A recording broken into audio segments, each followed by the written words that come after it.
هم ساهون الذين هم يراءون ويمنعون الماعون صدق اللہ العظیم۔ اس سورہ کا نام سورۃ الماعون ہے۔ ہم اپنی موٹی زبان میں اسے ارأیت الذی کا سورہ کہتے ہیں، اس لیے کہ اس سورت کے شروع میں ارأیت کا لفظ استعمال ہوتا ہے۔ اس سورے کو جو نام دیا گیا سورۃ الماعون، وہ اس لیے کہ اس سورے کے آخری آیت کے آخری جملے میں لفظ معاون کا استعمال ہوا ہے۔ معاون کے معنی عام ضرورت کی چیز جو انسان استعمال کرتا ہے، یعنی جنرل تھنگس، پانی، نمک، جو عامتاً ایسی چیز ہے جو کسی کو دینے میں آدمی سوچتا نہیں ہے۔ اور اسی طرح معاون کا ایک معنی بعض مفسرین نے زکوٰۃ کیا ہے، اس لیے کہ زکوٰۃ جتنی جمع پونجی ہے اس کا 40واں حصہ، یعنی 100 روپے میں 2.5 روپے، کوئی ویلیو ہے اس کی؟ کوئی ویلیو نہیں۔ ایک آدمی 100 روپے دے کر کہے 2.5 روپیہ دے تو آدمی بغیر سوچے دے دیتا ہے، یعنی عام چیز ہے جس کی کوئی وقت اور قدر نہیں ہے۔ ایسے چیزوں کو معاون کہا جاتا ہے۔ اور یہ سورہ مکی ہے یا مدنی، اس میں بھی اختلاف ہے۔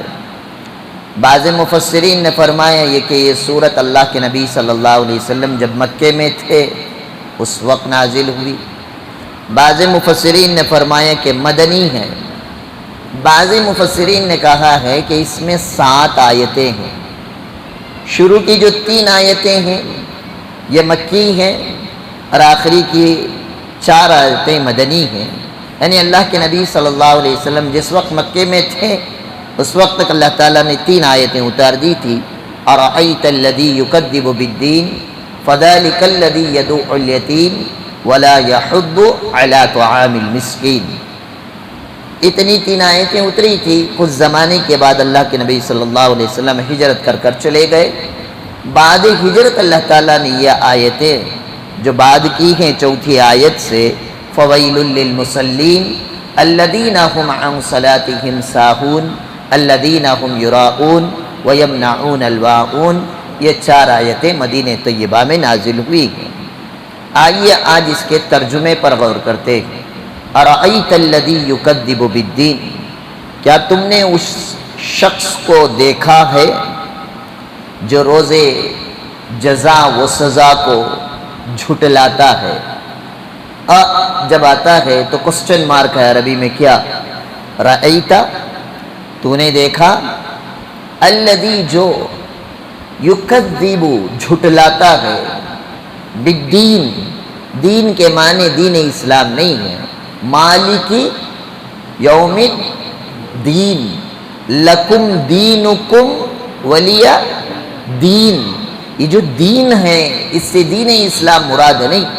دین کے معنی ہیں بدلہ، جزا اور سزا۔ مالک یوم الدین، یوم جزا کا مالک، جس دن اللہ تعالیٰ فیصلہ کریں گے اس دن کا مالک ہے۔ لکم دینکم ولی دین، تمہارے اعمال کا تمہیں بدلہ دیا جائے گا، ہمارے اعمال کا ہمیں بدلہ دیا جائے گا۔ تو یہاں پر دین سے مراد بدلے کا دن، جزا اور سزا کا دن۔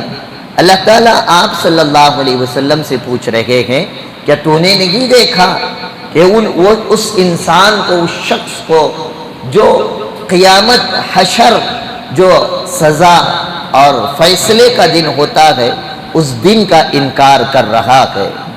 فذلک الذی یدعو الیتیم، وہ شخص کون ہے؟ سو وہ شخص ہے جو یتیم کو دھکے دیتا ہے، یدعو الیتیم، یتیم کو دھکا دے کر نکال دیتا ہے۔ اور آگے فرمایا ولا یحض علی طعام المسکین، وہ محتاج مسکین کو کھانا دینے کی ترغیب نہیں دیتا ہے۔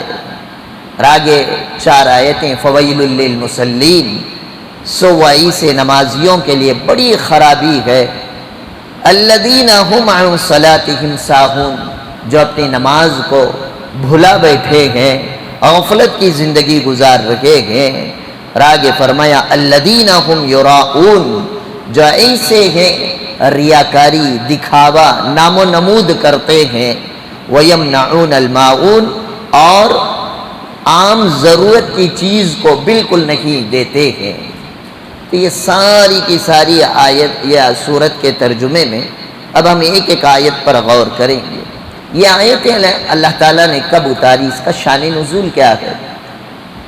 مکے میں 4 بڑے سردار تھے، ایک مشہور زمانہ ابو جہل، دوسرا ولید ابن مغیرہ، اور تیسرا عاص بن وائل، اور چوتھا ابو سفیان۔ حضرت ابو سفیان کو اللہ تعالیٰ نے فتح مکہ میں ایمان لانے کی سعادت عطا فرما دی۔ یہ رشتے میں آپ صلی اللہ علیہ وسلم کے سسر بھی لگتے ہیں، اور ان کی بیٹی ابو سفیان کے حضرت ام حبیبہ رضی اللہ تعالیٰ عنہ، جو نبی کریم صلی اللہ علیہ وسلم کے ازواج مطہرات میں سے ہیں۔ ان کے علاوہ 4 ولید بن مغیرہ، عاص بن وائل اور ابو جہل، یہ تینوں کفر کی موت مرے ہیں۔ جتنی زندگی انہوں نے گزاری ہے اللہ کے نبی صلی اللہ علیہ وسلم کے خلاف انہوں نے پروپیگنڈے اٹھاتے ہوئے اپنی زندگیاں گزاری۔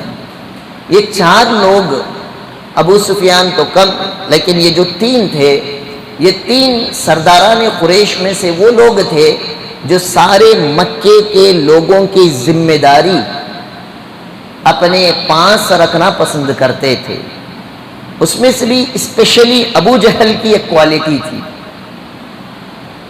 آج کے دور میں ابو جہل کی اس کوالٹی کے لوگ آپ کو زیادہ ملیں گے۔ اب دیکھ لیں وہ کیا کوالٹی ہے۔ جب کوئی آدمی مرنے کے قریب رہتا، کوئی مالدار مکے کا مرنے کے قریب رہتا، ابو جہل خود اس کے پاس جاتا، جانے کے بعد کہتا کہ دیکھ اب تیری زندگی ختم ہونے کو ہے، اب تو جب چلا جائے گا تو تیرے بچے یتیم ہو جائیں گے۔ پھر وہ اپنی پراپرٹی کو لے کر، جائیدادوں کو لے کر، بینک بیلنس کو لے کر لڑائی جھگڑا کریں گے۔ اور ابھی تو وہ چھوٹے ہیں، ان کو عقل، شعور، دانائی نہیں ہے، تو تیرے مرنے کے بعد تیرے خاندان والے تیری ساری پراپرٹی کو کھا لیں گے، بیچ دیں گے، تیرے بچوں کو اس میں سے کوئی حصہ نہیں ملے گا۔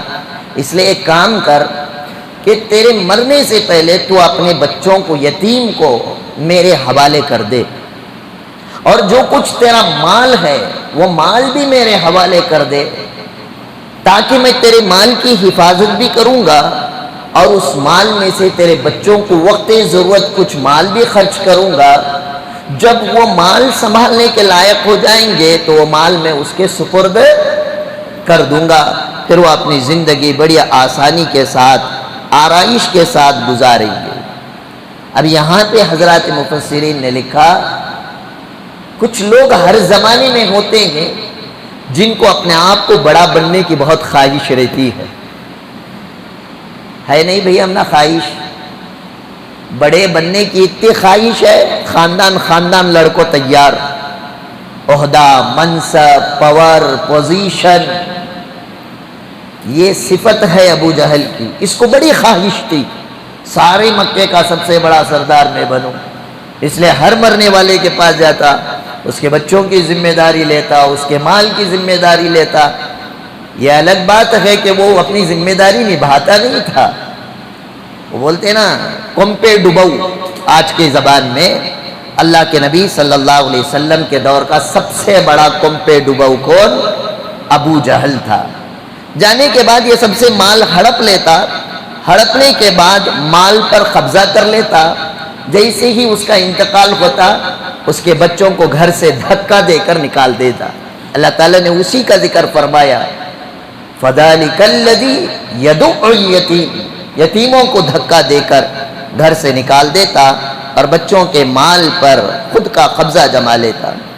تو 23 ہی یتیموں میں سے جن کے مال کو ابو جہل نے ہڑپ لیا تھا، ایک یتیم حضور اکرم صلی اللہ علیہ وسلم کے پاس آتا ہے اور آ کر شکایت کرتا ہے، اللہ کے نبی صلی اللہ علیہ وسلم، آپ کا دشمن، آپ کا رشتہ دار، مکے کا سردار ابو جہل میرے باپ کے انتقال کے وقت آیا، اس نے ساری جائیداد، پراپرٹی، مال، دولت، سونا چاندی جو کچھ تھا اپنے پاس لے لیا، اور مجھے بھی اپنے پاس رکھنے کی کفالت کی ذمہ داری لی تھی، لیکن میرے باپ کے انتقال کے بعد اس نے مجھے دھکا دے کر گھر سے نکال دیا۔ آج میرا یہ حال ہے کہ میں بھوک سے تڑپ رہا ہوں، میرے بدن پر اوڑھنے کے لیے کوئی چادر اور کپڑا میسر نہیں ہے، ان کپڑوں میں بدبو آ گئی ہے، چلیے آپ ہی میرا کوئی فیصلہ فرما دیں۔ حضور اکرم صلی اللہ علیہ وسلم کا کھلا دشمن تھا ابو جہل، اس کے باوجود اللہ کے نبی صلی اللہ علیہ وسلم، یتیموں سے میرے نبی کو اتنی محبت تھی، یہ نہیں دیکھا ابو جہل میرا دشمن ہے، میرا خاندانی دشمن، جانی دشمن ہے، میں جا کر اس سے اس کے لیے بات کروں گا، یہ نہیں سوچا، بلکہ یتیم کے ہمدردی میں، یتیم کا سہارا اللہ کے نبی صلی اللہ علیہ وسلم بننے کے لیے دشمن کے در پر بھی جاتے ہیں اور جا کر اسے سمجھاتے ہیں، اے ابو جہل، کس دنیا کے خاطر تو اتنا سب کچھ کر رہا ہے، اس یتیم کے مال کو تو نے لے رکھا ہے، کب تک اس مال کے ذریعے سے تو اپنی شان و شوکت کی زندگی گزارے گا؟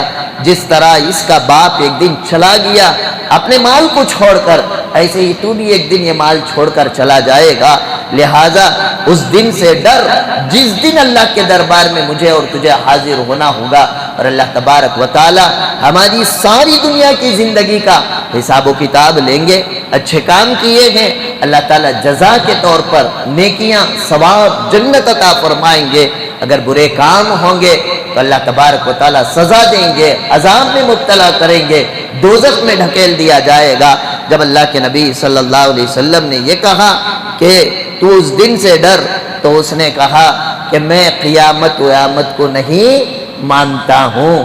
کون جی دیکھیے مرنے کے بعد کی زندگی، یہ جو جملہ آج 14ویں صدی کا انسان کہتا ہے، یہ جملہ اس کا نہیں، اس کا باپ ابو جہل کا جملہ ہے۔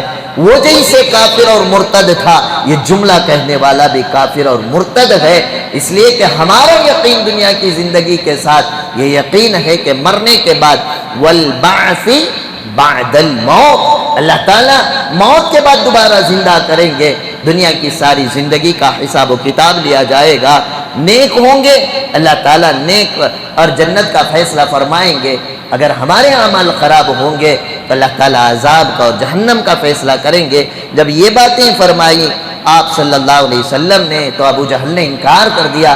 اللہ کے نبی صلی اللہ علیہ وسلم کا دل بہت رنجیدہ ہو گیا، غمگین ہو گئے۔ حضور صلی اللہ علیہ وسلم اس یتیم کو لے کر رنجیدہ حالت کے اندر آپ صلی اللہ علیہ وسلم تشریف لائے اپنے گھر۔ اللہ تعالیٰ نے حضور اکرم صلی اللہ علیہ وسلم کو تسلی دینے کے لیے یہ آیتیں حضرت جبرائیل علیہ السلام کے ذریعے سے نازل فرمایا، ارأیت الذی یکذب بالدین، اے نبی صلی اللہ علیہ وسلم آپ اس ابو جہل کو نہیں دیکھتے ہیں جو آخرت کے دن کا، قیامت کے دن کا، حشر کے دن کا انکار کرتا ہے، بدلے کے دن کا، اور فذلک الذی یدعو الیتیم، یہ تو وہ انسان ہے جو یتیموں کو دھکے دے کر گھر سے نکال دیتا ہے، ولا یحض علی طعام المسکین، یہ خود بھی یتیموں کو نہ کھلاتا ہے، نہ کمزور مسکین یتیم لاچاروں کو کسی کو دے دو یہ غریب ہیں کہہ کر ترغیب کی بات بھی نہیں کرتا ہے۔ تو ان آیتوں سے اللہ تعالیٰ نے حضور اکرم صلی اللہ علیہ وسلم کو تسلی عنایت فرمائی۔ اللہ تبارک و تعالیٰ سے دعا ہے اللہ تبارک و تعالیٰ ابو جہل کی ان صفات سے ہم سب کی اور ساری امت مسلمہ کی حفاظت فرمائے، یتیموں کے مال کو ڈبو کر کھانے سے اللہ ہم سب کی حفاظت فرمائے، یتیموں پر، مسکینوں پر ہمدردی کا سلوک کرنے کے اللہ ہم سب کو توفیق عطا فرمائے، عمل کی توفیق عطا فرمائے۔ وآخر دعوانا الحمدللہ رب العالمین۔